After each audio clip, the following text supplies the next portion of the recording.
That's an interesting aspect to life only in Singapore. It has been founded on respect of all the mutual different societies that we live here. Yeah. And each community group or religious group, we all have 2 public holidays a year so that we can all celebrate on our own special days, which is very unique to Singapore, and it doesn't actually exist in other countries around the world. For example, I will just talk about for example, England and Australia. They're both Christian-based countries. So there's no reference to Eid or Ramadan or Hari Raya, anything like that. And so those people who's, like all people, they want to be respected. They don't get those special days off work. For them, it's another day. For me, for example, when I worked in the Middle East, I had to teach on Good Friday.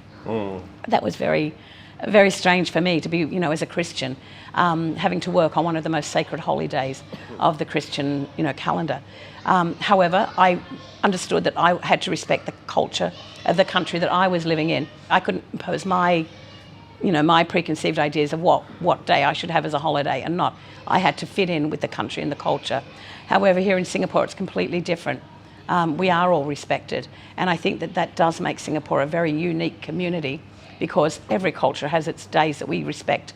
And here at school, we always make sure that we have assemblies that talk about the special significance of the celebration that we're about to celebrate. We have our assemblies here, and we also have our enrichment activities. We have a lot of events throughout the year which are all celebrated here. Concerts, assemblies, class assemblies. This is a really important part of any school, and obviously it's important for us at KBH to have this space here. When we need to get the whole school together, we hire a hall. We can't fit everybody in here. Already, too big. We can fit the children in here, but not their parents as well. So there's a whole, literally a very lovely auditorium that we use frequently down at the end of the road. That we can fit everybody in. It was the understanding of the local community and the culture that changed the way I thought about things. I became aware that I was always going to be wrong. I was always going to be making a cultural faux pas at some point in time, and that I had to be more mindful about being culturally respectful of the culture that I was in, because if you don't have that mindset about being mindful that the way I would do things is not necessarily the right way in the country I'm in, then you will make mistakes and upset people. And of course, when you're in a leadership role, that's the exact opposite of what you want to do. You want to be working with the local community. You want to be seen as a very kind, caring, empathetic leader. And taking on these different roles helped me understand more about different cultures in the places that I was working. It also helped me understand a little bit about myself, to be honest. Can you give an example, like from Middle East or from China, something that happened to you? It was like, oh, you're not supposed to do it, you're not supposed to say it. Funnily enough, the first night that I was in China, and some of my colleagues said, we're going to go 10-pin bowling, would you like to come? And I said, yeah, sure.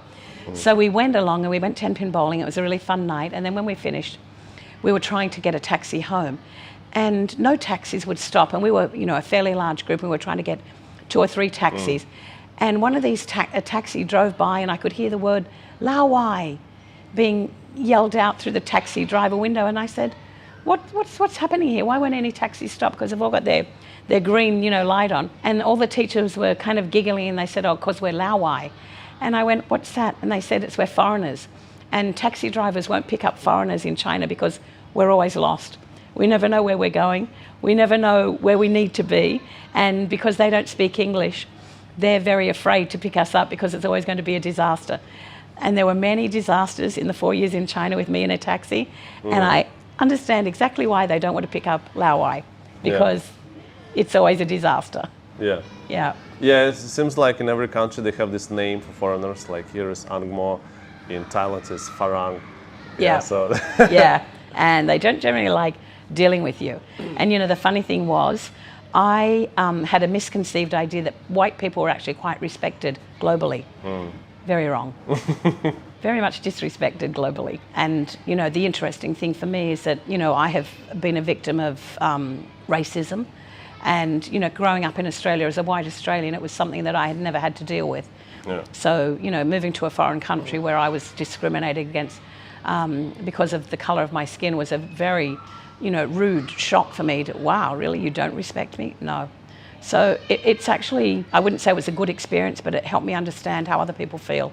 And it gives you the opportunities then to really sympathise when children come to me and they say, another child said something about the colour of my skin or the colour of, my hair or my, whatever. And I'm like, really, let's see about that.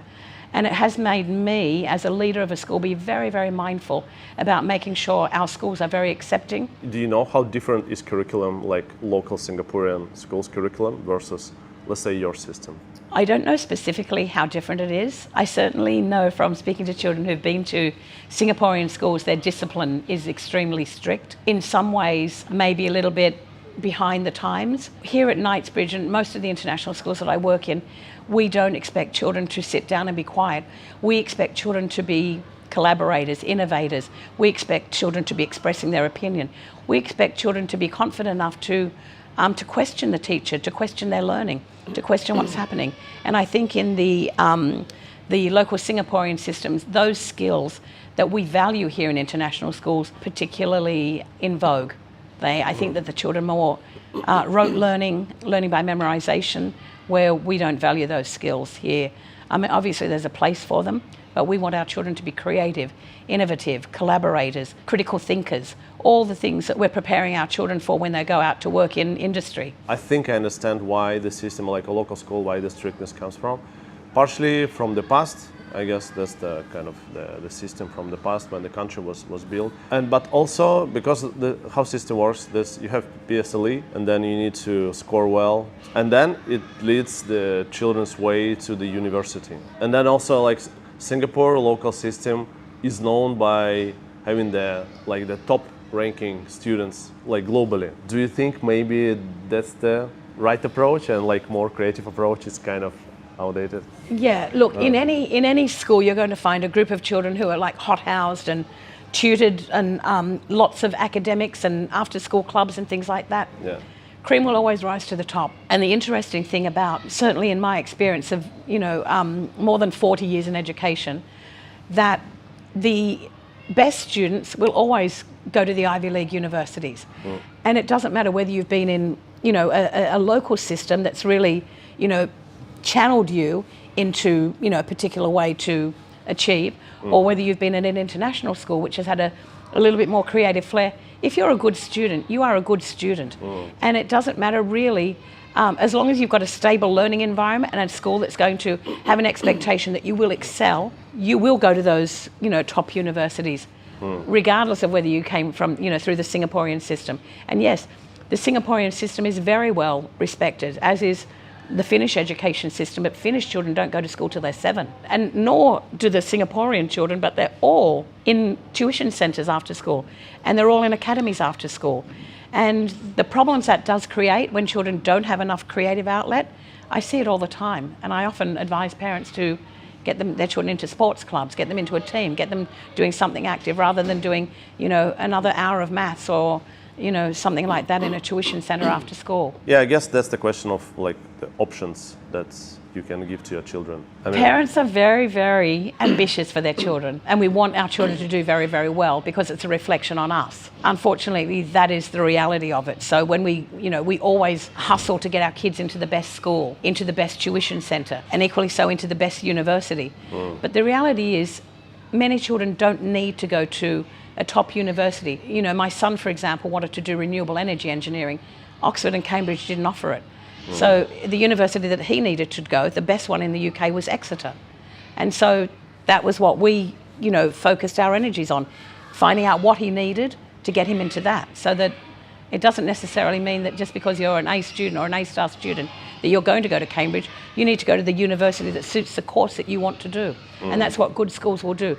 They will prepare you to find the university that gives you the career that you want to take.